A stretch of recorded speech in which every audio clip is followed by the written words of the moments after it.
There's buzz that the biggest threat to literacy in America today is the Trump administration. And while federal education funding cuts combined with anti-intellectualism on the right certainly aren't helping those abysmal reading test scores, there's actually a bigger threat to literacy education in America, and the culprit is going to blow your mind. See, literacy education isn't being threatened by the government or the Republican Party.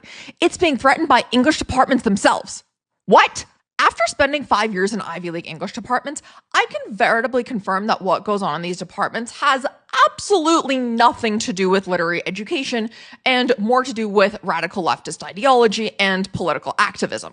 English departments teach Marx and Engels before ever touching Shakespeare, and at my alma mater, Columbia University, first semester freshmen in the English department are taught to read literary theory from Judith Butler, Frantz Fanon, and Edward Said, all radical leftist thinkers who have absolutely nothing to contribute to the literary tradition.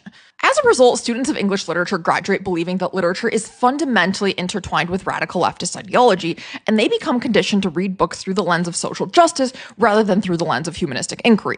The most illiterate people I've met are actually not Trump supporters, but English majors from Ivy League universities who believe that literature is synonymous with Marxism, as this student writes in my graduate English department group chat.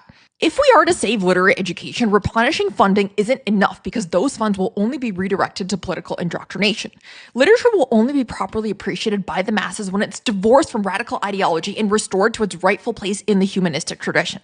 As lovers of English literature, it's up to us to save it by reading books and learning to think for ourselves rather than espousing random ideologies.